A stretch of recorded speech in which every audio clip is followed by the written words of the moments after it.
Nanti okay.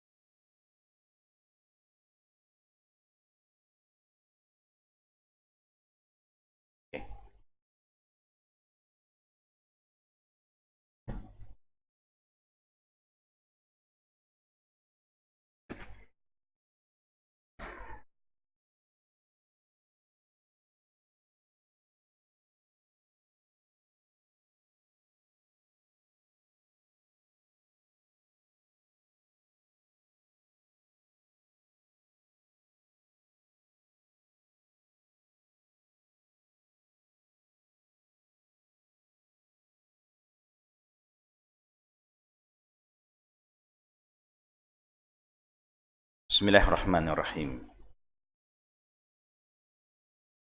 Innal hamdalillah nahmaduhu wa nasta'inuhu wa nastaghfiruh. Wa na'udzu billahi min shururi anfusina wa sayyiati a'malina. Man yahdihillahu fala mudilla lahu wa man yudlilhu fala hadiya lahu. Asyhadu an la ilaha illallah wahdahu la syarika lahu wa asyhadu anna Muhammadan abduhu wa rasuluh. أوصيكم وإياي أولا بتقوى الله فقد فاز المتقون. السلام عليكم ورحمة الله وبركاته.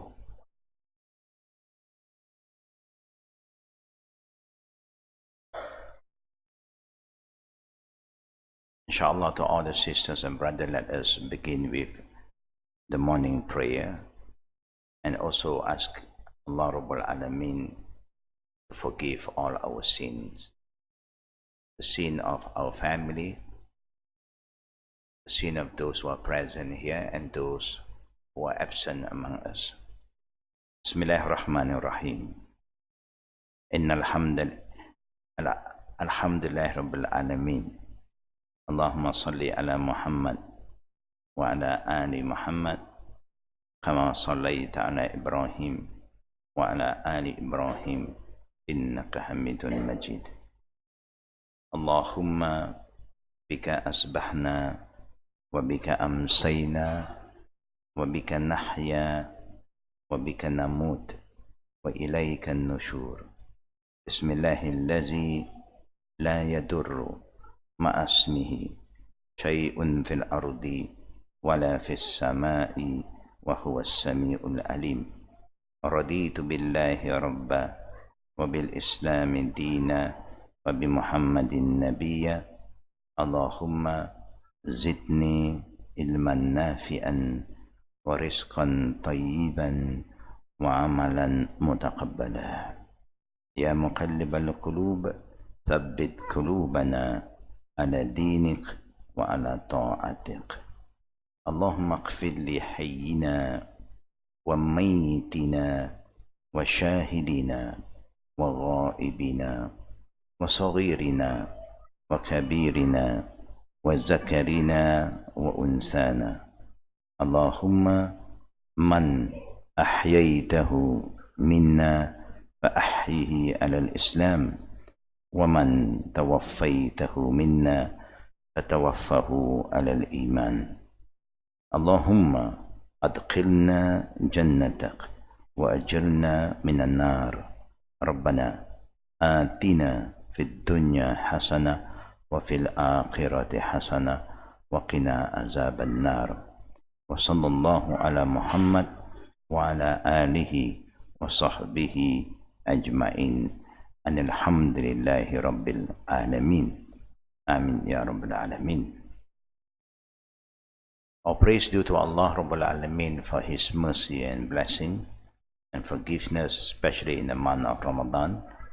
May Allah Rabbul Alameen make us people who always keep on asking Allah for forgiveness from the morning till the evening, meaning morning is before Fajr, after our sahur, evening before we break our fast. These are the two times that our prayer is very powerful and Allah loves us to ask Him for what we want. And the first thing that Allah loves us to ask is to ask His forgiveness. May Allah Rabbul Alameen accept all our fasting days that we have been fasting, and also our qiyam that we have been performing every night. May Allah purify our income through our zakat, and may Allah Rabbul Alameen make us among the people that Allah Subhanahu wa Ta'ala said in the hadith Al-Qudsi, that is the people who will receive Rayyan's gate. Rayyan means the people will pass through the gate of paradise, for those who fast purely for the sake of Allah. We know that fasting is one of the best way to control our desire. Most of us have the desire, ammar bisu, the very destructive desire. Before we continue with the book, let me share with all of you a bit of what Allah have reminding us about the battlefield that we are in. We are in a battlefield. Shaitan is our ultimate enemy, and he have also ultimate aims and goals. And one of the ultimate aim of the Satan is what he informed us, and Allah Subhanahu wa Ta'ala confirmed it. Allah Rabbul Alameen said in Surah 59 verses 16, كَمَثَلِ الشَّيْطَانِ إِذْ قَالَ لِلْإِنسَانِ اكْفُرْ فَلَمَّا كَفَرَ قال إني بريء منك. Allah said, كمثل الشيطان إذ قال للإنسان اكفر فلما كفر قال إني بريء منك. Shaitan and his allies means whoever are following the footsteps of Satan. When he said to people, to us, his ultimate goal is to disbelieve in Allah, make kufr, make shirk. You don't have to believe in Allah. Disbelieving in Allah doesn't exist. Yeah. But when we disbelieve in Allah, after he have gained the ultimate aims, Shaitan say, Inni bari'u minka. I am free of you. He will leave you in peace already. When you commit shirk, Shaitan will leave you. When you are trying to keep away from shirk, he will keep on whispering to your heart and test you to the extent that you commit shirk. And because that is his ultimate aims and goal, khalas. And the danger of this is Allah Rabbul Alameen also remind us in Surah 18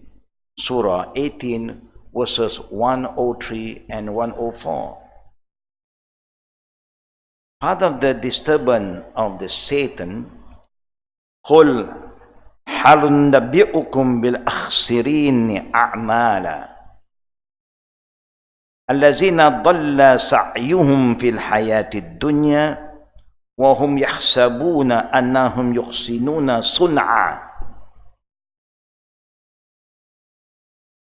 Say, O Muhammad sallallahu alaihi wasallam, shall we tell you the greatest loser in respect of deeds?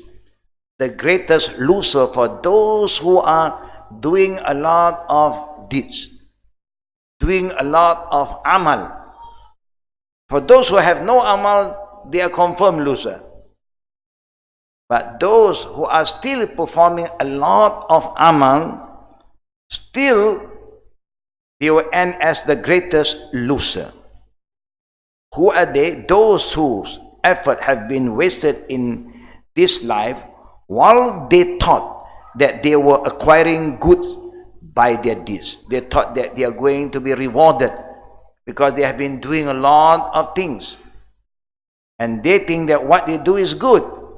Shaitan would make sure that if you want to do a lot of activities, he will not stop you. But while you are doing it, he will deceive you. Number one, he will deceive your intention. Now your intention is not for the sake of Allah. Then whatever you do will not be valued and be accepted by Allah. No reward from Allah, number one. If your intention is for Allah, and now He's going to deceive you again so that you do not following the way of the Prophet ﷺ, and the Prophet said, Man amila amalan laysa alayhi amruna fahuwa raddun.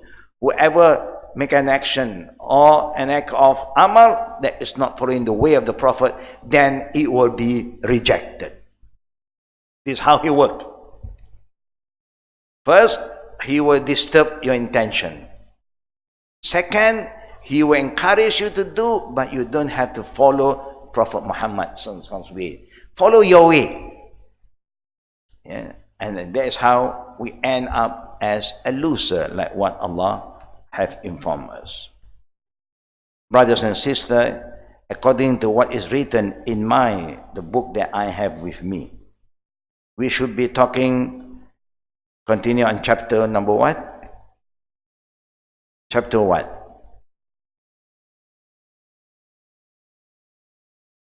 Any one of us can help me? Chapter 4. Yeah? Chapter 4.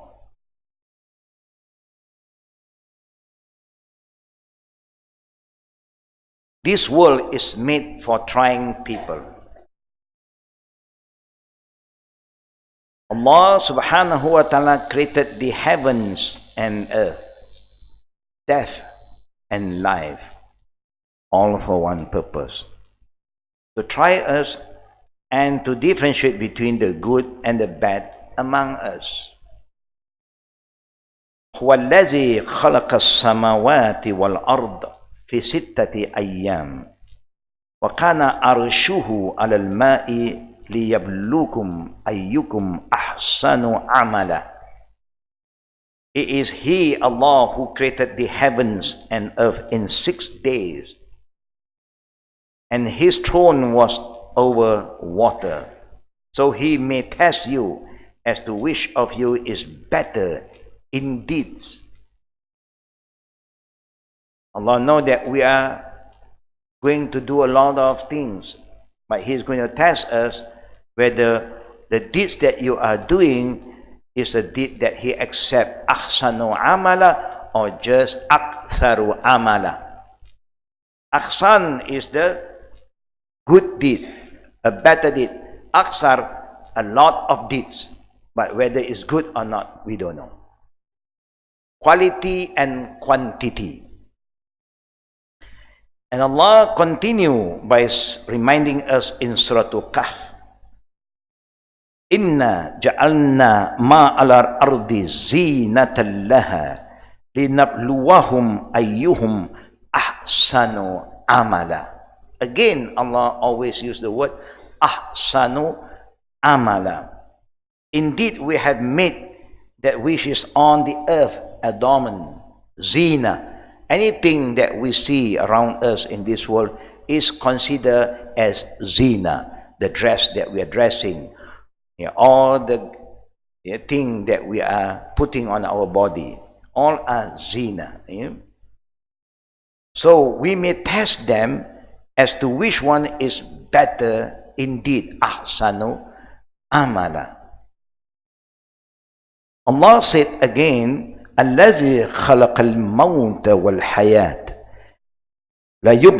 ليبلوكم أيكم أحسن عملا وهو العزيز الغفور. In Surah Mulk verses 2, He said again, He, Allah, is the one who created death and life. Now why Allah start sometime with death, then life? Sometimes Allah used life and death. But now He's using death and then life.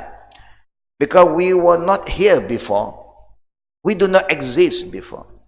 Then He gave us life. That's why in Surah Baqarah, Allah asks us, كَيْفَ تَكْفُرُونَ بِاللَّهِ وَكُنْتُمْ أَمْوَاتًا فَأَحْيَاكُمْ ثُمَّ يُمِيتُكُمْ ثُمَّ يُحْيِيكُمْ ثُمَّ إِلَيْهِ تُرْجَعُونَ. How can you ignore Allah? How can you deny Allah? When you do not exist, you were dead. You are not here. I give you life. And then you will experience another death. And then I will bring you back to life again in the day of resurrection, because you have to come back to me. Anything that Allah created for a purpose, and that creation had to go back to Him for question and answer time. Because He's going to ask us. You know you don't exist. I created you. You didn't ask me to create you. I am the one who created you. I gave you everything. You don't even ask me for a lot of things in life. A lot of people don't ask God because they thought they don't need Him. But it is He who gives us everything. Remember, Omar, when he was the Khalifa, one day he was looking at some of the good Muslims. They are good Muslims who always worship Allah and busy worshiping Allah in the masjid. Before Fajr, they are there. After Fajr, they still stay on for hours and hours. One day, Omar went in and saw them still in the mosque. Then he said to them, "What are you doing here?" They said, "We are making zikr. We are making dua." He said, "Allah do not send down gold and silver from heaven. He has sent down all the bounties, the risk. You have to go out and look for your rizq. You don't just keep staying in the mosque and asking Allah for this and that. I want to be rich. I want to be healthy. But you don't do anything. You don't do that. Because your rizq is with others. And my rizq also is with other people." Sorry for the distance. That's why we're thinking to move on the top. But because of the other activities, this is the last one. Next week, you don't have this sound anymore. They're preparing for the last part. Where were we? Omar. Now, why Omar said that my rizq, your rizq is in the hand of other people? Because it's true, we are helping each other. Everything that you have with you have gone through many hands. Somebody worked hard and then he got paid. You who do not work, you have money, Allah give money, you give them money. So you get something from them and they get something from you. And that is what rizq is. Rizq is from among us. If nobody work, then nobody will have a good time. And nobody want to go to the sea, no seafood. How can you have seafood? Nobody want to go to the sea. If nobody want to plant, how can you get veggie? Somebody will work, and then somebody will have more money than Allah give you. Now, you have to pay them and buy their goods, and that's how we help each other. That's where the rizq of Allah, Rabbul Alameen. You want Allah to reward you for all your deeds. In one of Ramadan, you make sadaqah. You have the zakat to perform. Why? To help the poor. And Allah will repay you. Allah will give you in return.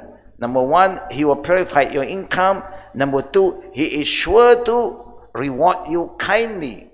But you must have faith. Whatever you give for Allah, you must have faith that Allah is going to give back to you. Either you want it here or you want it in the akhirah. Those who want here, Allah may give you back, but nothing in akhirah. I think we have enough to survive here. Even when we are giving away, we still have enough to survive. But over there, we do not know.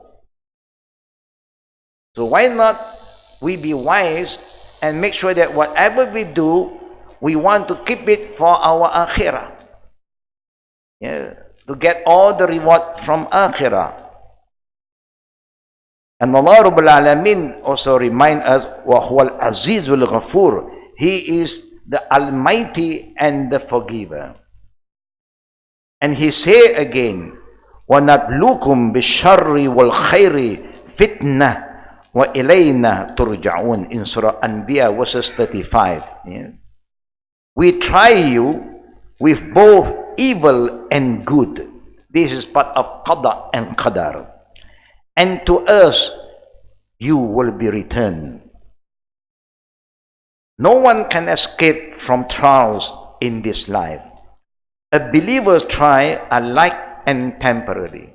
Why the believer trial is light and not permanent? Why? Because of our faith.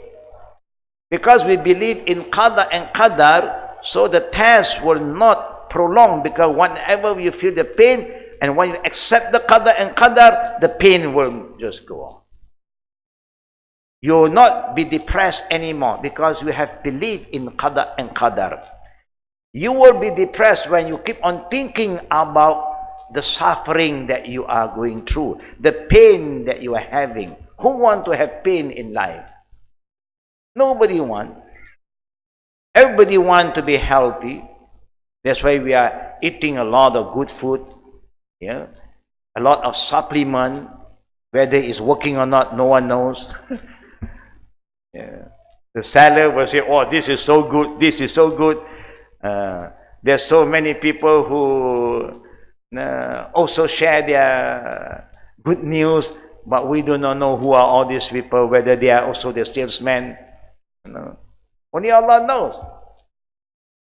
But we try, being human, we try. If this is what they say and we believe what they say and it's halal, why not? And that's what we are doing.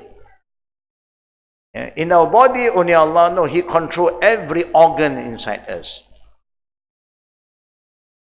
For the Chinese, they believe in Qigong. You say Qigong is to release all the pressure. Because we have a lot of pressure. We love pressure. We want to pressure others, and others will pressure us. Yeah.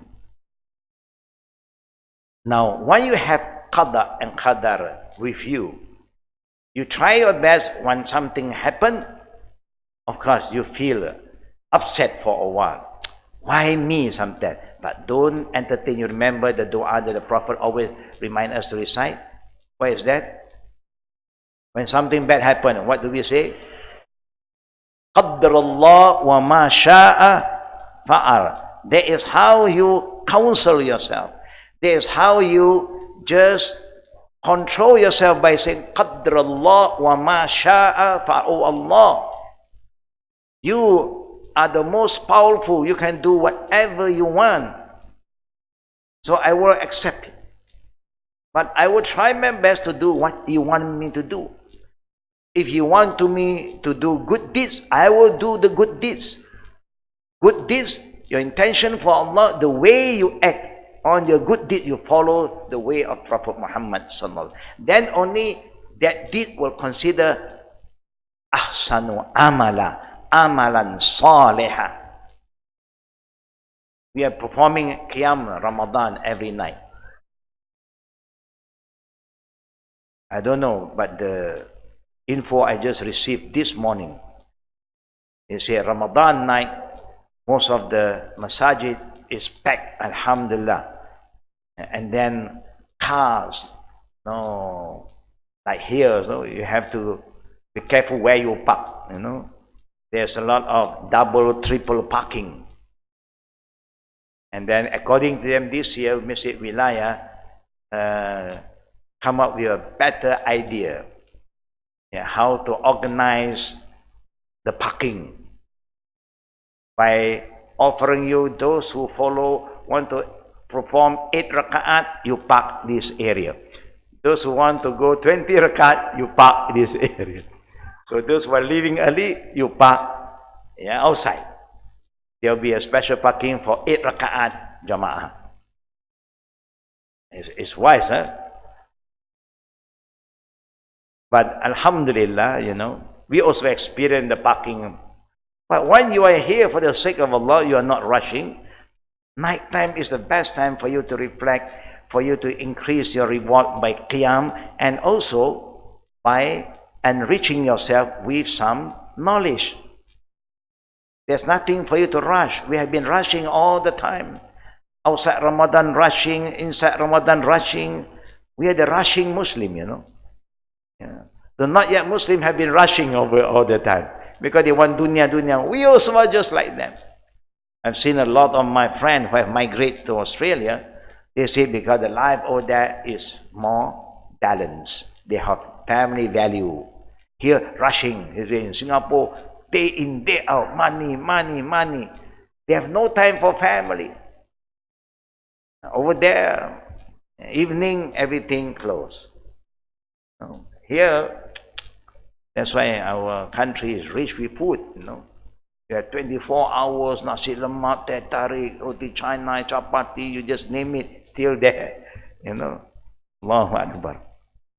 So, a believer's trial is always there, but I like because they have that belief.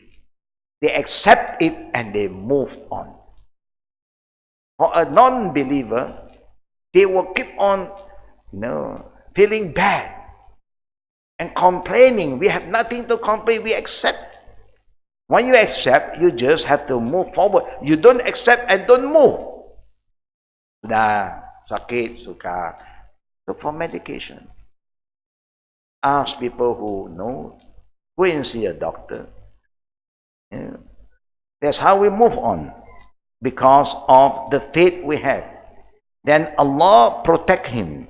Lighten his load. Now, normally, when you don't have belief, you will be under pressure. And then you will be depressed. But when you have belief, you can see. Every one of us have been tested. Have you experienced any depression before, sisters? Have you? Alhamdulillah. Some not. Alhamdulillah. But get ready for that. I also don't know what is depression. I have a lot of my students sometimes call me, they say, Ustaz, I am at the 15th floor in the hotel now. I'm looking out, I'm looking out the mirror. I'm just thinking, is this the best way for me to solve my problem? And these are people who have money, not people who have no money. They have houses, they have cars. But they are asking me, telling me I'm the 15th floor now. I say the floor, you go up by lift, you just come down by lift. No, he wants to come down faster. I said, brother, life is not just dollars and cents. You are still healthy, you can eat, you can drink. It's a ni'mah. That's why the Prophet said, when you want to compare your life, always compare with people who are worse than you, lower than. Don't compare with people who are better. You cannot. Then you will never be thankful. Compare their worst scenario. You can stay in a hotel. What is there to complain? Just an example. Depression. There are people who just went to drive themselves sometimes and park in the middle of the Penang Bridge. You want to park and have a look, take some selfie, okay. But they say they're thinking of ending their life. I said, why you do that? Just wait, come and see us for a while. After that, you want to do what you want to do, you do. Nobody can stop you, but see us first. I believe we have a solution for you. We have to cut them off, but we cannot just stop there. You go to hell if you do that. Maybe he'll just jump there. I said, I want to jump, and he said, go to hell. I jump. Khalas. To them, that time, hell is no problem. They are not afraid of hell anymore. We have also people who just call in and ask us, I have problem. My husband is reporting me to the authorities, said I cheat him, I took his money. I don't do any of this. And now she filed for a divorce. And the husband is making life so difficult for her, and send some counselor to see her, who is also a scholar, but young scholar. And now the young scholar, after listening from the brother's side, he don't even spend time to listen from the sister side. From the brother, he listened for 2 hours. From the sister, 10 minutes. Ittaqillah, my sister. Be faithful to Allah, be obedient to Allah. You don't have iman, huh? Why you ask your husband, to free you? You cannot do that. You must have patience.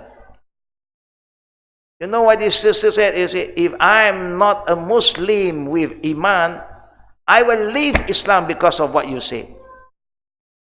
Is this how you come and counsel me? And you are asking me that and telling me I have no iman? Who give you the right to judge my iman? You don't even listen to me. And now you are telling me that I'm so bad. I'm very disobedient, not thankful wife.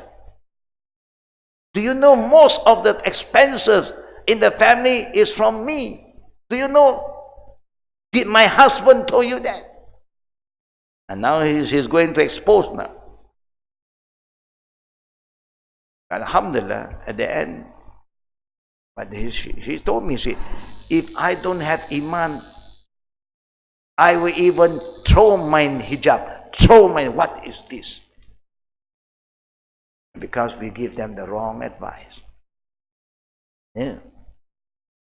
Depression, of course, is. But be in a good jama'ah. Talk to somebody. When you have problem, don't try to make a conclusion by yourself. If you are strong, okay. If you conclude by the Quran and the Sunnah, okay. If not, you have to seek advice. I do not know what is depression. Do you know what is depression? Yeah? But I experienced depression in 1997. 2 years after I moved into this markas.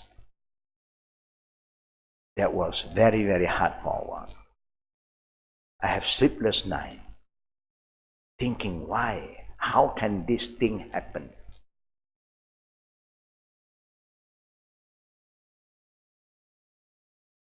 And that's the time I traveled to Indonesia for 1 week. To get out. And people were sleeping. I just can't sleep. I don't have sleep. Problem in sleeping at all. Coffee, tea, anything I can drink, I can sleep. But that year, Allahu Akbar. But because we have faith, Alhamdulillah, save us. While we are entertaining the problem, the depression, why? We keep on asking Allah. Allah, guide me. That's why we always ask Allah for guidance. Strengthen my iman.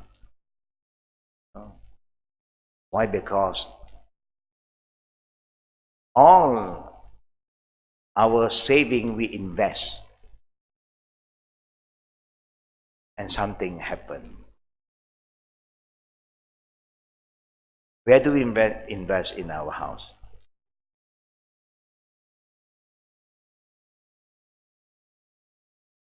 and somebody mortgaged our house. Long story. Yeah. Alhamdulillah. Yeah. Allah Kareem. Allah protects him, lighten his load. Who can protect us and save us from depression? It's Allah. When you go back to Allah, then Allah will help you. When you are not connected to Allah, you think you can help yourself, you can do everything by yourself, then Allah will leave it to you. And normally even people, friends, when you are in good time, they are there with you. When you are in bad time, it's not easy for them to be there for you. They may try, but after a while, they get very tired. They'll stay away from you anymore. They're not going to be close. Even you call them, last time you just call them, they are sure to call you back. Now you call them 10 times, there's no returning call. They are worried. They may block your line too. They say you are always disturbing them. That is normal. Human are not perfect. We also have our own problem. But you must learn how to go back to Allah and keep on asking Allah for help. Allah's help is always there. Yeah? That's why Allah said, "Fazkuruni azkurkum." Remember me, I remember you. Call upon me. You met in month of Ramadan, in Surah Al-Baqarah, when Allah talked about fasting month, at the end He said, وَإِذَا سَأَلَكَ عِبَادِي أَنِّي فَإِنِّي قَرِيبٌ أُجِيبُ الدَّعْوَةَ الدَّاعِي إِذَا دَعَانِ فَلْيَسْتَجِيبُوا لِي وَيُؤْمِنُوا بِي لَعَلَّهُمْ يَرْشُدُونَ. O Muhammad, if anybody asks you about me, concern Allah, tell them, I, Allah, is close to them.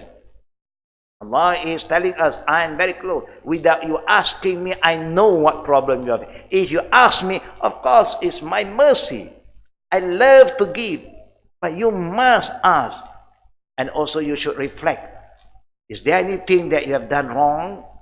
Ask Allah for forgiveness. And then you move forward. You ask Allah, oh Allah, I repent and I want to change. Help me, oh Allah. So you move forward. You must acknowledge your mistake too to Allah. Allah loves us to acknowledge our mistake. That's why Allah said, وَقُولُوا قَوْلًا سَدِيدًا. For you who believe and have faith in Allah, you must be truthful to Allah. Then Allah said, يُصْلِحْ لَكُمْ أَعْمَالَكُمْ وَيَغْفِرْ لَكُمْ ذُنُوبَكُمْ. If you are truthful to Allah, you admit your mistake to Allah. You don't have to admit to human. You admit to Allah is sufficient. This is your problem. Allah said, I am going to come and help you out. Allah said to us, يُصْلِحْ لَكُمْ أَعْمَالَكُمْ. I am going to help you. Now, who can stop Allah from helping us? Nobody. How Allah help us? You leave it to Allah. When I depend on people sometimes, there are times this people is the one who cause problem. Then I learn I have to call upon Allah.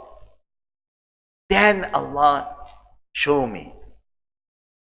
When Allah want to help us, brothers and sisters, He can open the hearts of anyone. Even a not yet Muslim will come and help you. Because everyone is a servant of Allah. Everyone have good heart to do good thing. Only they may do it for the wrong reason. But when you ask Allah for help, either He send angels and transform like a human and come and offer you a helping hand. I have that experience. And ask them for their address so that when I'm home, I will try my best. I will pay you back. Anything that you give it to me, I will try my best to pay you back because you helped me in that time. I will be thankful to this. And I send back. They give me address, I send some money back. And he returned back, no address. This address do not exist. I don't know who are they anyhow.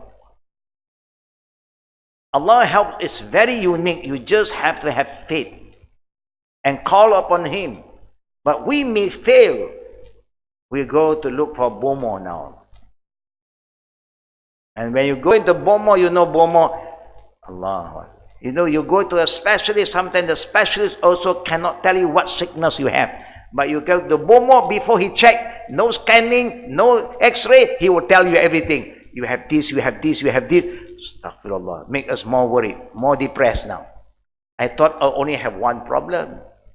Pain here. But now he's telling me, no, it's not there. It's from here and from here, and it's around your house. Now you dare not go back to your house now. You know, you're going to send another Ghostbuster down to survey and check everything. Can you imagine this is what they are going to tell you? You see, when you don't call upon Allah and you go further and further, you will have more problems. But when you call upon Allah, Alhamdulillah. That's how I learned from my experience too. But patience. You need a lot of patience and have trust in Allah. Inna Allaha ma'as sabirin. And Allah is always with those who have sabr. Yeah.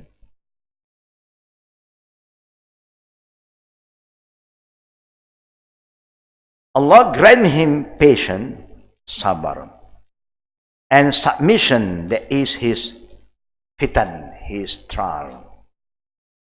When you have patience and you say, oh Allah, I come back to you. Qadr Allah wa ma sha'a fa'al. Always remember, Qadr Allah wa ma sha'a fa'al. On the other hand, the trial and fitan are hard and prolonged for a disbeliever.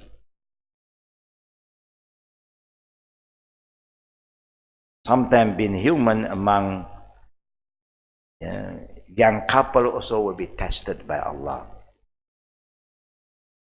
Before we are in a marriage, everything is so smooth sailing, everything is so sweet like honey, not sour, no salt, everything is sweet, sweet, sweet. Yeah? Even if it's sour, you will still say it's sweet. Yeah? But when you get into that married life, then you really understand the other party, and the other party also start to know you. No, not only one side. We thought that they are the one to be blamed. He's like, but you have to look into yourself. Islam always tells us, look into yourself. How do you communicate with each other before you get into this kind of relationship? Oh, you are so careful with your word. You hardly use any negative word. You always use all the positive word. That is before ijab and Kabul. After ijab and Kabul, now is Kabul coming in. It's like Afghan coming in. No, you must learn how to talk to the person. Always use the best word, the best approach. Try to control your sound. Yeah. If last time you whisper again. Don't put a loudspeaker. No. Now, last time he never experienced loudspeaker. Always very soft. Alhamdulillah. That's why you feel good. Suddenly the softness gone. Screaming, of course. People cannot stand that kind of sound. And sometimes you have this. It may come from the brother. It may come from the sisters. Use all the wisdom that Allah given you. Follow the Qada and Qadr. How you end up to be his wife, and then he become your husband. Sometimes we don't plan. Do we plan? We don't plan. It just happens. We get to know each other for a while, and then you don't even know anything. And alhamdulillah, some good feeling is there, and Allah make it easy. And now we still, those also who have the understanding and they are soft-spoken, they know how to use the best word to communicate with each other. They are okay until today. Yeah. If not, then only Allah knows. There's a lot of flying saucer, all things going in. No. Now, how can you live in the house like that? We have also cases. After this few trial, and then the husband just have to disappear. Not only he disappeared, when you're out doing shopping, he let you go and do some shopping, and now he is packing. You do shopping, he was packing at home. When you are back home, he and all his thing is gone. Have you experienced this kind of cases before? Okay, Alhamdulillah. We have cases, people is coming and tell us that I don't know what happened. Then okay, never mind. Have patience first. Let us follow up a bit. And then we ask the other party. Now we know why he disappeared. Because the spouse loves to break things. And always use hammer. I'm worried he can break my thing, no problem. If he break me while I'm sleeping, he's going to break me. Astaghfirullah al-Azim. How can you live in a house then you have no peace? Then we just listen first. We don't know whether it's true or not. Maybe he was just holding some rotan, while he put hammer. And sometimes men also like to plus. So we have to say, is that hammer or is just a spoon? We don't know. You have to be very careful about all these things, but it's true. We have problem, let us sit down and discuss. And don't put pressure on people. Accept the Qadr of Allah. If this is what you have, you spend within your means, that's all. And life move on. Qadr and Qadr will come if you work hard and you keep on working together as a team, jama'ah, rahmah, a lot of blessing. The Qadr of Allah Rabbul Alameen is not to follow us. Remember, Qadr of Allah don't follow you. We always want the best for me, but you forget to give the best to others. We have to accept. When it happened, we learn how to move on. Make changes. We have to make some changes. After getting married, we realize, wow, he is a person who don't like sweet stuff. So don't cook anything sweet anymore. Before married, he don't complain because he want to please you. Even if sweet is okay. But after that, he have to complain because he's going to eat your food every day. Before, it's just once in a week. Now it's every day in, out. He's going to eat your cooking, and then you keep on putting sweet. Then he said, he can't eat. When he can't eat, you'll complain. So then he have the right to tell you, actually, I don't like sweet thing. Okay.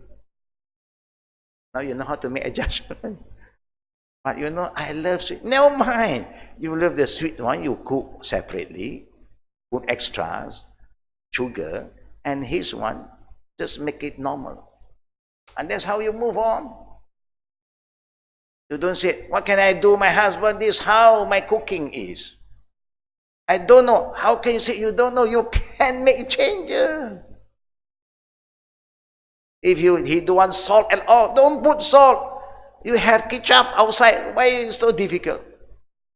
You can have a salt beside your dish and say, okay, you want more salt, you put on yourself. Example, you can change if you want, but don't be too hard on yourself. Insignificance of the world, pleasures and pain.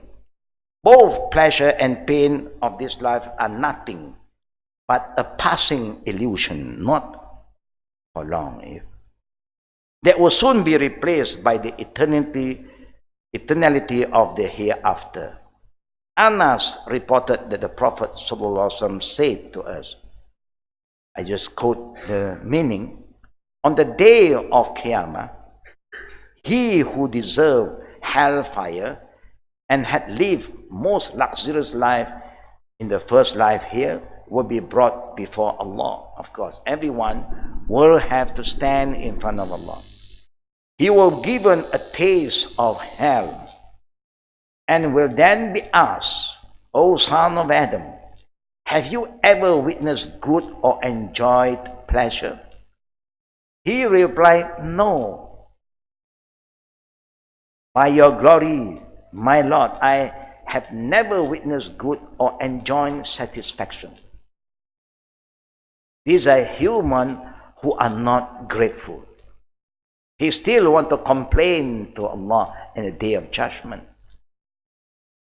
And he who deserved Jannah and had been most afflicted in the first life will be brought before Allah in the day of judgment. He will be given a taste of Jannah because of his patience and his iman to accept what Allah Qadr on him. So Allah will ask him, O son of Adam or daughter of Adam, have you ever witnessed misery or suffered from affliction? He will reply, no. Just the opposite. By your glory, my Lord, I have never suffered from misery or witnessed affliction. Do we have pain and suffer? Do we go through suffering and pain here?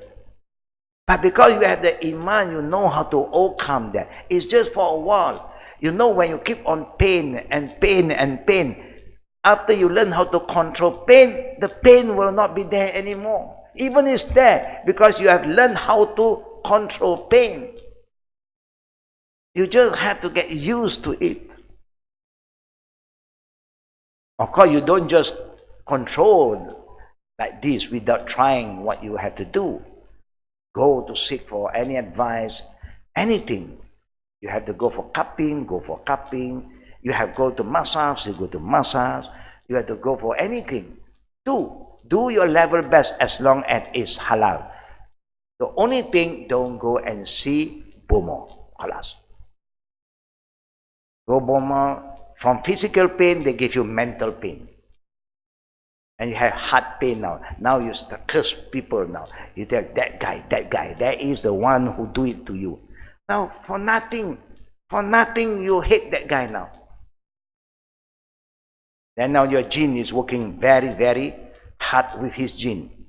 He become very close contact. Before you don't have contact because you don't go and see him. Now you have to see him. And now you know what is going to happen to you. Now what this hadith is telling us, why the person who have all the good life here, and when Allah asked him, he said no. Because he do not know how to value Allah's ni'mah. He take things for granted. You ask your children today, do they have enough? Never. If those who do not know how to value things, they keep on complaining. There is a story, whether it's real or not, only Allah knows. This son, the parent is a, alhamdulillah, well-off parent. So one day he want more than what the parent used to give him. He want very expensive car. You know the parent can afford. The parent gave him a normal car. He refused to ride. No standard. So the parent gave him. But the parent gave him Quran. When he looked at the Quran, he threw the Quran. I asked for a car, my father gave me a Quran. What is this?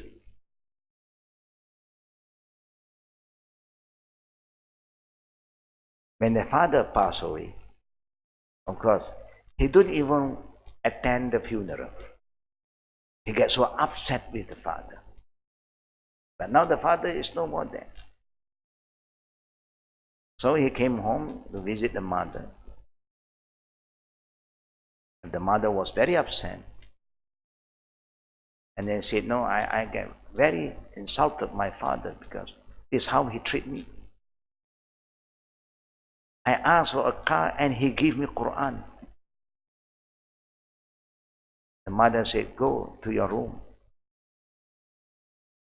Show me which is the Quran that he gave it to you.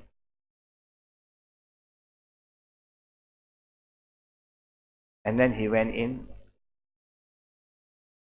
and he brought the Quran. The mother opened the Quran. The key is in the Quran. And your car is still here. The father gave it to you. But he loves you more. He gave you the car and also a Quran so that you'll be guided. But you don't even bother to open the Quran.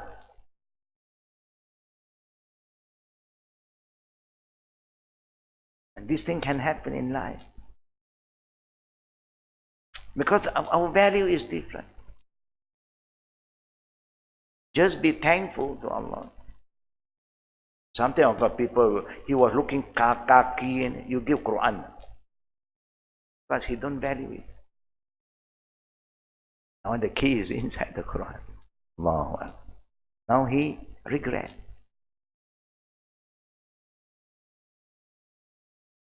And the last story I share with you. These are a friend. They get to know each other. And this man can see this lady, and she's a pretty woman. Very pretty woman. But this guy, he also has some problem. His eye is not so clear. He has blurred eyesight. He can see this beautiful girl. And this girl said to him, he asked her for marriage. He said, I cannot marry if I am blind. I only married a man when I can see. I only marry a man when I can see. With the will of Allah, one day she can see. So this guy asked her again. They have been together for a lot of time doing things together. So he asked for her hand. And she said, no, I cannot marry a blind man. Once she can see, now he said, I cannot marry a blind man. But you have promised me that if you can see, then you will marry me. Yes, but I cannot marry a blind man. So the man left her and said, please take good care of my eyes. Sometimes life is very, unique. Some people can even sacrifice their eye for someone that they love. Like how a mother sacrifices her kidney to the children if they love the children. But normally children would not sacrifice for their parents. No. You are old now, my one also go. Two also you go to dialysis lah. For us it's different. A mother feeling is very different. But what we are going to tell us is whatever you have, if you have no iman, you will not be thankful. It's not enough. You will not know how to be grateful to Allah. Nothing is enough. But when you have iman, whatever you have, the little, even the suffering go through, no problem. That is part of life. Life is full of trial, challenging. challenges, and we are ready for it, and we become better through all these tests and challenges. We learn a lot through problems. Now, those who voice such an argument, however, do not realize that affliction benefits a believer in many ways. Everything that Allah tests us for the believing person, it is a hikmah. Wara'a kullu mas'ala sa'ada. Behind all tests and difficulty, there is always some hikmah and some good thing, for those who reflect. Number one, purification from sin. Affliction, fitna, challenges, trial, pain, sickness purify a believer from sins. When you accept it and move forward, have good faith in Allah, husni zan billahi ta'ala, Allah will forgive all your minor sin. The major sin will be forgiven by Allah through repentance. Affliction continues to befall believing men and women in their body, family, and property until they meet Allah Rabbul Alamin, burdened with no sin. This is what the Prophet said from Abi Hurairah, that as a believing man or woman, we will be tested by Allah bodily. We will be tested by Allah through family. Body means our own body. We go through a lot of pain, suffering, and so on. Sometimes we are healthy, but Allah tests us through the family. But our family is in pain, especially our loved one. We are okay, but our children is having a lot of pain here and there. We also will have to go through all the pain with that. Sometimes through property, Allah is going to test us. That's why in other ayat Allah said, your mal, your children, awlad, all is a fitna to you. And sometimes Allah used the word, they are your enemy. Allah even used the word that your property, your children can be your enemy. Why Allah alert us with all this saying? Because He just wants us to prepare for the worst. When you are prepared, that you are ready to face all the challenges. Because you are prepared. But if you are not prepared, you're always caught by surprise. Of course, then you will feel more difficult for you to move on. It's like when we have news that there is going to have a cut of water supply. What do? Immediately you prepare to store it. You start to buy all the extra plastic. My sister saw me one day before Ramadan. She said when he heard that there's a water supply is going to cut for a few days, he was traveling. When she came back, and Alhamdulillah, you open the tap, still water is running. She started to feel it in every plastic in her house. Every single plastic, she used it and store water. From the small bottle to the bigger bottle, and buy more plastic again. Plastic bag, even plastic bag to keep water for the bad time to come for a few days. But Allah's Qadr, water supply was there until today. So he said, I rush home and spend hours and hours, collect all the whatever plastic bottle, plastic bag to keep on water, and then every day there's still water. I cannot use that water. Until the end, I can use the water for doing all the other things now. For washing, cleaning up.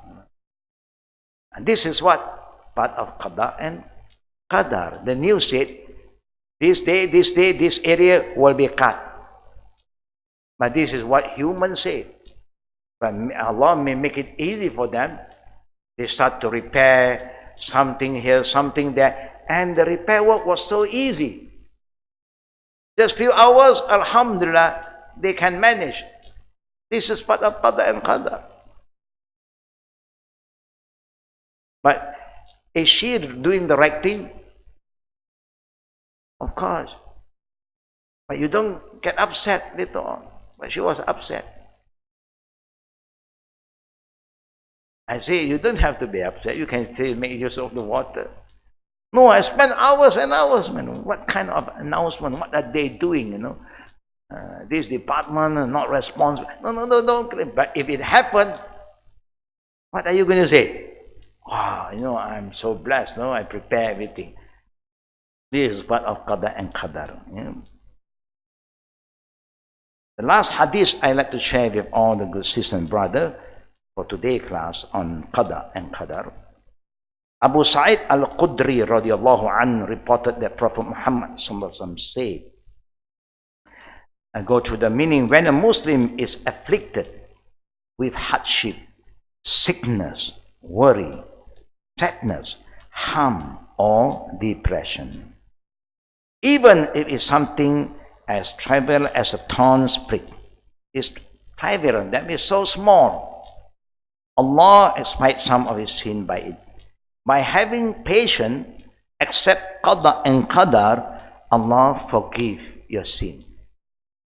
You see how Allah forgive us? Normally when you are in pain, do you call upon Allah? Ya Allah, at least, whether you call him for good or not. Ya Allah, you say Allah, the word Allah is there now. But when you don't have pain, you don't even remember his word. No. By doing that, that's why everything that Allah tests us for a believing male or female, you will be rewarded by Allah Rabbul Alameen. And that's why the other hadith, the Prophet said that, Ajabun. You see, it's very unique, the believer's character.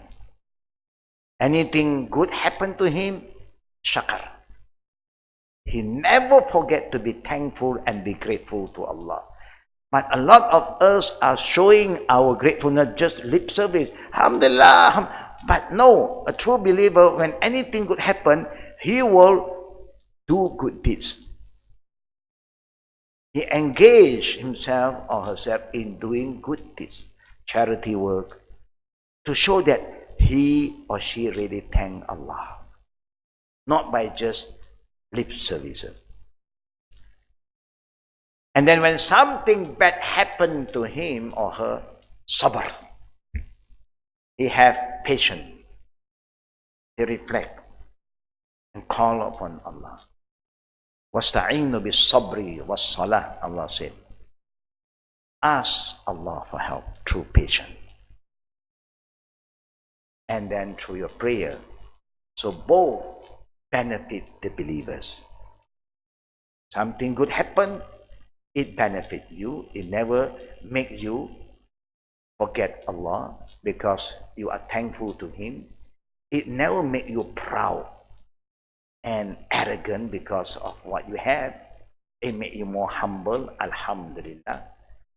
And something bad happened, neither you blame anybody, you just look into yourself, have patience, and ask Allah for help. Both benefit the believers. So may Allah Rabbul Alameen strengthen our iman in understanding Qada and Qadar, that whatever happened to us, Allah knows best. We may not know, but by having this understanding about Qada and Qadar and have good faith, husni zan billah, you are sure to have a good ending. So may Allah make it easy for all of us, brothers and sisters. If there's any question, now we open for Q&A. Fatafadal. Any question from the sisters? There's no lunch for us to rush anywhere today. Alhamdulillah, no question. Oh yes, one, Sister Anita pass the mic to Sister Anita.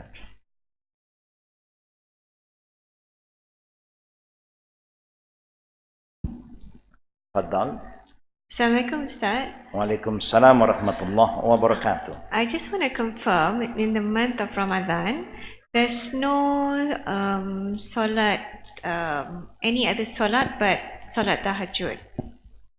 Qiyamulai is the same thing. Yes, based on the hadith of Aisha radiallahu anha. The question from the sister, we know that in the night of Ramadan, a lot of people like to do a lot of ibadah to get more reward from Allah Rabbul Alameen. Now let us look into this hadith. It's very important. And this hadith is from Aisha, the wife of our Prophet Sallallahu Alaihi Wasallam. Who knows better than Aisha about the Prophet's prayer? Nobody. Why Aisha? Because the Prophet always spent most of his time with Aisha, with the permission of the other wives. Yeah. Aisha is the youngest, more active, and she is the most learned among the wives of the Prophet. So the Sahaba was wise enough to ask Aisha. They asked Aisha, how do the Prophet perform his night prayer? But the answer from Aisha was so beautiful. Ma kana Rasulullah sallallahu alaihi wasallam yazid fi Ramadan wala fi ghairihi ala 11 rak'ah. The Prophet never exceed 11 rak'at, either in the month of Ramadan or outside the month of Ramadan for the night prayer. Ma kana Rasul yazid fi Ramadan wala fi lighairihi ala 11 rak'ah. This is what Aisha said, because Aisha, the Prophet stayed with Aisha. At night, the Prophet always prayed at home. Night prayer, the Prophet loved to pray at home. He prayed 3 nights in the mosque in the first Ramadan. Then a lot of companions followed him. Then the 4th night, he never came out anymore until he passed away. And that's why nobody performed Jama'ah prayer after that for the night prayer. And this prayer is known as Qiyamul Ramadan. Means today we call Tarawih. Is there a Tahajjud? Tahajjud also is night prayer. وَمِنَ اللَّيْلِ فَتَحَجَّدْ بِهِ نَافِلَةً لَكَ. Allah said in Surah Isra, and when night comes in, there are a group of people who will stand up for the night prayer. Outside Ramadan, they call Tahajjud. Inside Ramadan, Qiyamul Ramadan. Man qama Ramadana imana wa ihtisaban ghufira lahu ma taqaddama min zambi. This is what the Prophet said in Hadith Muslim. That first hadith about 11 rakat is from Bukhari and Muslim, muttafaqun alayh. This is the most strongest and clear hadith about Qiyamul Ramadan. Then they asked Aisha, how to the Prophet, how did he perform this 11 rakat? Look at the saying of Aisha radiyallahu anha. Yusalli arba'a fala tus'al an husni hina wa tuli hinna. Thumma yusalli arba'a fala tus'al an husni hina wa tuli hinna. Thumma yusalli thalatha. Rawahu Bukhari wa Muslim. The Prophet performed 4 and 4 and 3. This is what Aisha explained. Don't ask me how good his prayer is and how long he performed the prayer, because you can't follow him. But it's sufficient for you to perform the night prayer properly. in a proper manner, follow the tuma'nina and also the tertib. Some will say, no, that is not taraweh. There is no taraweh. Taraweh, Prophet never named a prayer with a name, Salatul Tarawih. Salat Tarawih is not the name, but it is the characteristic of the prayer. Where Aisha said in other hadith, yusalli arba'a thumma yatarawwaha fa'ata'. That's all. The real name for the prayer is Qiyam Ramadan. Man qama Ramadana imana wa ihtisaban. But the characteristic of the prayer is very relaxing, yatarawwaha, no rush, slowly. Some say, no, you cannot pray 4, it must be 2. Yeah, there is another general hadith. The Prophet said, Salatul Layl masna. Night prayer also can be performed 2 rakat. If Aisha said 4, she mean 4. If she want to say 2, she will just say 2. You don't try to change the wording from Aisha. When she said 4, means the Prophet also performed the night prayer 4, and 3, and also 2, and 1. That means both way is a sunnah. The general public prefer 2 is easier, lighter. But 4-3 is a sunnah of the Prophet that has been abandoned by a lot of people.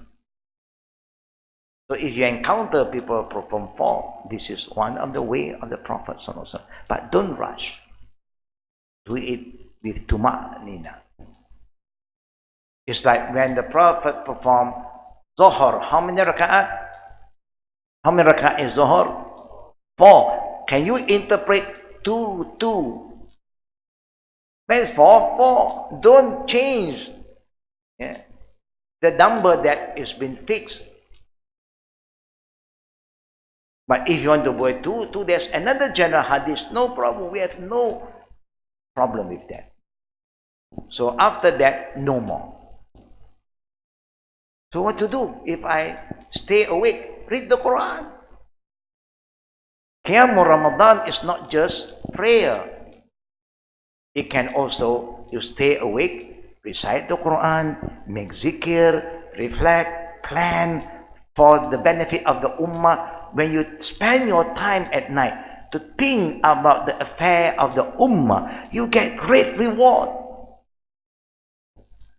Not only by praying 100 rakat. Who called you to do that? I know in Hong Kong, when I was the director of the Islamic Center in Hong Kong 1984 to 85, I was caught by surprise.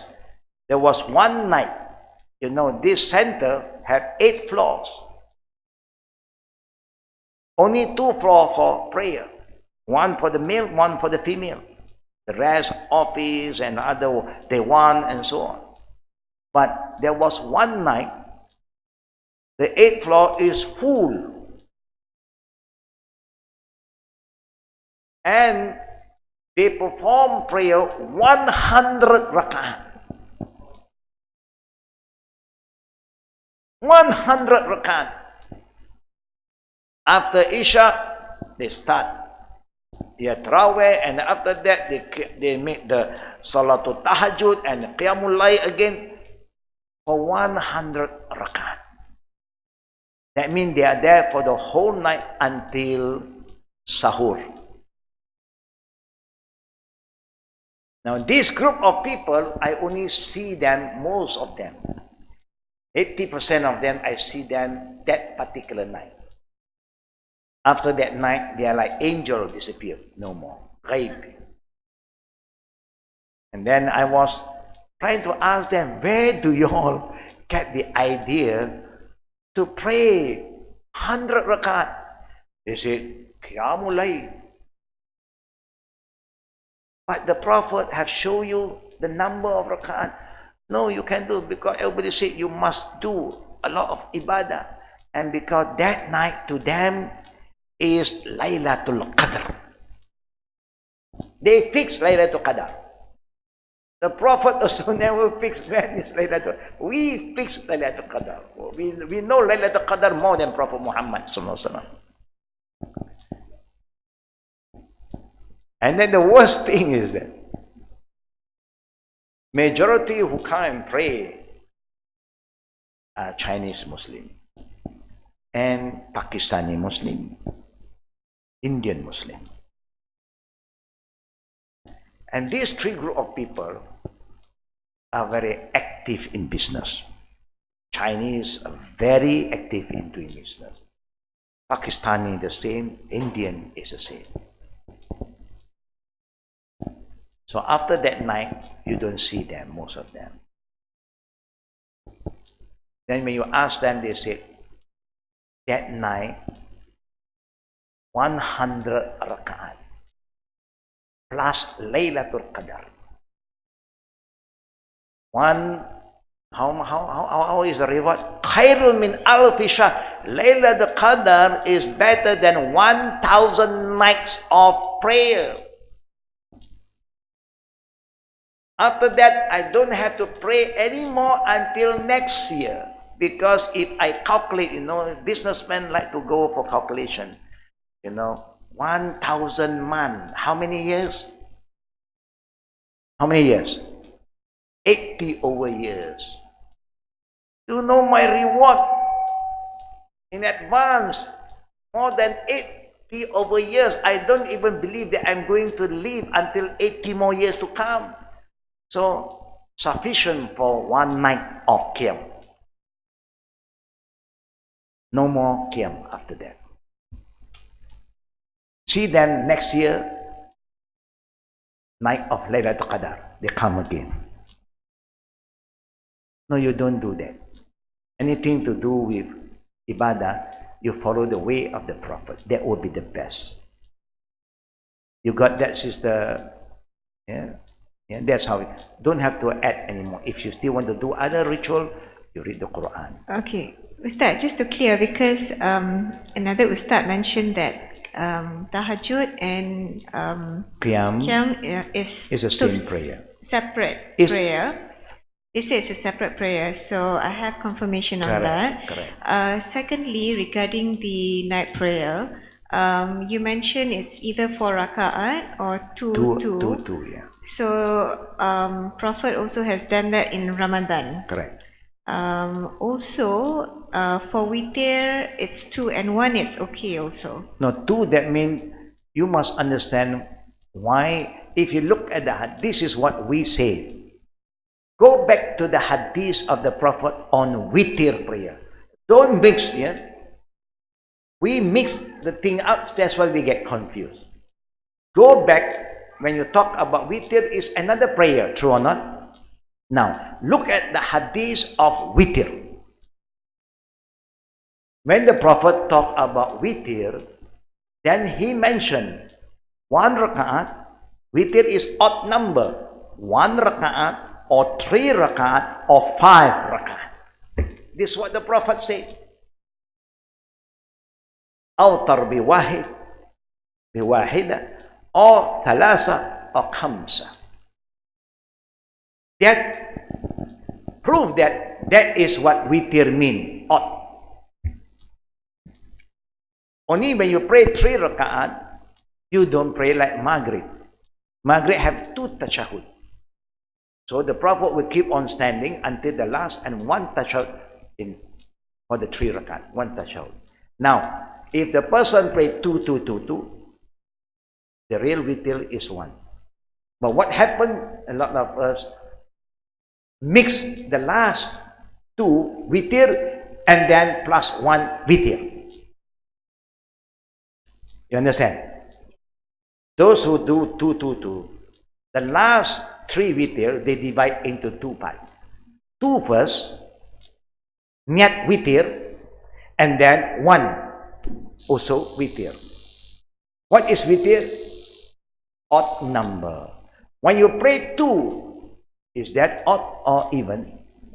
Then how can you niyat to be witir when your action is even? You understand where I'm coming? Ustaz, then how is it? Because my father's family, his side of the family, we have to pray together with them. They do witir 2 and 1. So how are we going to follow in the You Jama'ah? do the two, your intention is qiyam. But you mentioned that in Qiyam Prophet only did only until 8. So if we were to do 2, we niyat 2, then it's 10. Yeah, because the hadith 11 raka'at. You understand? 11 raka'at. Either you pray 2, 2, 2, 2, 2, you end 1 witir. So that is how you put your intention. No problem. To argue, in the month of Ramadan, the Prophet disliked us to argue. We can share the info. If they want to believe, Alhamdulillah. If they don't want to follow, we do what we know. They do what they.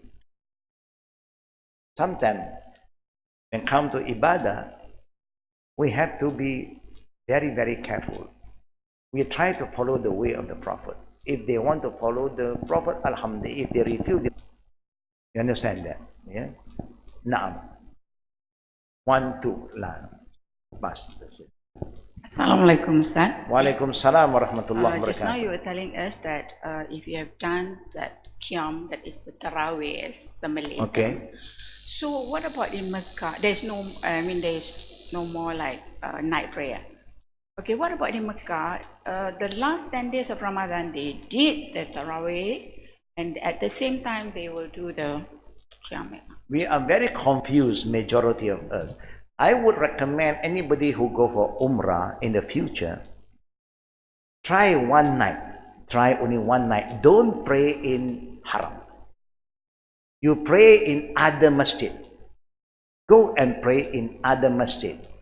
Just try one night.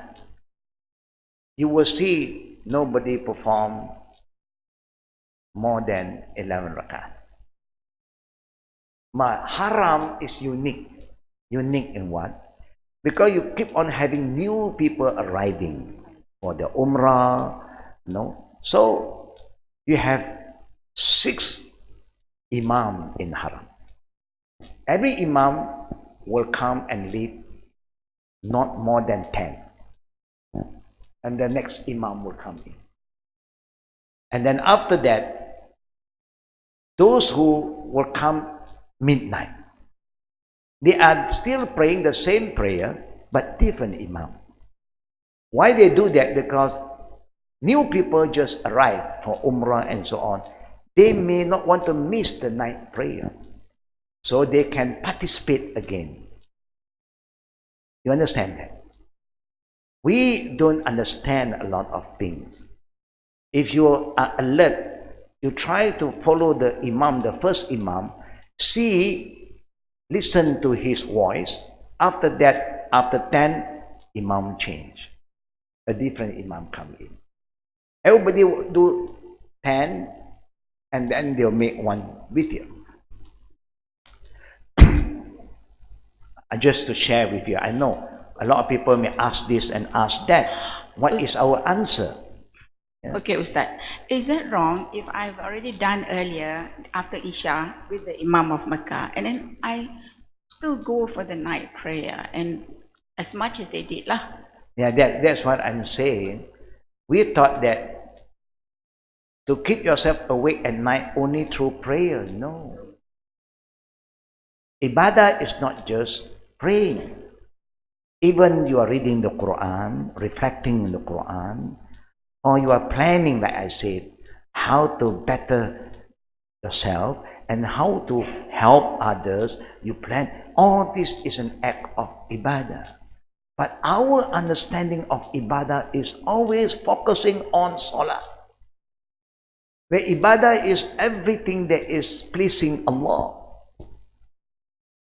Plan how to reach out to our family member, how to call people to Islam, what to do next. Do you all know? Yeah, I like to end my session here now. Later on, never mind. After the last question. Yeah. You don't have to do that. I know sometimes we feel that not enough. You may want to pray what? You may want to pray Salatul Wudu. Attached with your wudu. You wake up, take wudu, pray 2 rakat. You may feel that you have a lot of sins that you need Allah to forgive you. You can pray 2 rakat Salatul Tawbah. That is by itself nothing to do with the Qiyamul Layl. Qiyamul Layl Khalas. This is related to a particular needs that you want. Yeah. Or you may have something that you don't know what to decide. Salat istikhara. You don't say Qiyamul Layl again. Or you don't say Tahajjud again. Or you don't say Qiyamul Layl. Finish. That part finished already. But if other prayer that have nothing to do with all this so-called night, link with istikhara, link with tawbah, link with wudu, this is prayer that you can do. Now, sister, finish. Okay. Pass the mic so I can hear you better. Assalamualaikum. Assalamualaikum. You're saying, if I understand, that tahajjud and qiyam are all the same night prayer, and Correct. this Okay. the total is 11 rakaat. Okay. So once you have finished your qiyam, and in total 11, no longer you no longer need to do your tahajjud, but No you just need. focus on your recitation and etc. Now. Is that correct? Yes. Yeah. Sorry, Assalamualaikum warahmatullahi Wassalamualaikum. when we do taraweh in masjid, only 10 rakaat, and we go back home and then do one witir, can do, or the reward is same like we follow until finish. Yeah. If they are going to continue, But and we you, witir at home. yeah, you can do that. Oh, but You the can reward even is same. do your qiyam at home. Ah. No problem at all. No issue. Because I know about one hadith that if you follow imam until finish until witir, Yes. you can get a reward a whole night prayer. There is an hadith that Prophet said, when you follow imam, you follow until the end. Until the- But if the imam is doing more than what the Prophet is doing, then you just do what the Prophet allowed you to do. Okay. I see. And that's how you help yourself. And Okay. last one. Assalamualaikum. Assalamualaikum warahmatullahi wabarakatuh. I just want to say the word which is taboo to the majority Malays, which is bid'ah. Again, The word bid'ah, which is a taboo to the majority Malays. I'd just like to know when and how did the term bid'ah hasanah come into existence? Was it during the time of Umar radiallahu anhu? okay. That's all your question? Yes. Alhamdulillah. Sister is asking about the term bid'ah. The term bid'ah have been mentioned by our Prophet when he was alive. He said, Kullu bid'atin dalala. This is what the Prophet mentioned, the word bid'ah. But the Prophet said bid'ah is dalala. Then it happened in the time of Umar ibn Khattab radiallahu anhu, when he became the second caliph. He found that there are many group of Muslims performing Qiyamul Ramadan separately. Here, 4 rakaat, here, 2 and 2. Everybody do by themselves, by group, this group, that group. So he command Ka'ab, Ad-Damim Ad-Dari wa Ka'ab, Ubay ibn Ka'ab, 2 companions, to lead at 2 areas, this mosque or that mosque, 11 arkan. Now he said, this is the best bid'ah I have come out. I came up with this. What do Umar mean by this bid'ah? Because the Prophet have abandoned Salatul Qiyam Ramadan in the mosque. For 3 days he performed. The 4th night until he passed away, he never performed in the mosque anymore. Then Abu Bakr also never do Qiyam Ramadan in the mosque. Everybody do at their own place, at home. Omar time, people start to pray, but they pray in different groups. So Omar encouraged them to do it together by one imam and perform 11 rakat. So some companions came to him and said, Omar, are you coming up with something new where the Prophet have stopped and Abu Bakr never continued, but now you do it again? So Omar said, this is a bid'ah, meaning the real bid'ah of Omar is not bid'ah adafiyah. It's not something he come up by himself. He creates something by himself. It's been done by the Prophet, but the Prophet abandoned it for a reason. Because the Prophet see the people were so warm in responding to the prayer. Everybody is responding. He is worried that Allah will make it wajib upon his ummah, because the revelation is not end yet. Because of the worry of the Prophet, he stayed away from the mosque. Now that worry do not exist because wahyu have stopped. Prophet passed away. So the Umar said, that's why I revived back this Salat Jama'ah in the mosque. You understand that? But it's not pure bid'ah, because this been done, it was abandoned for a reason. The reason is no more existing now, so he revived it back. But the people today who do bid'ah, there's no source at all. No example from the Prophet or the companion. They come up with their own innovation. That is where you see this kind of bid'ah is the bid'ah that what the Prophet said, not like what Omar have said. So don't misuse the word of bid'ah. It's very dangerous. What happened to the people of the book, the Yahud Nasara, is because of all this bid'ah. To the end now you don't know the real teaching of Moses is gone.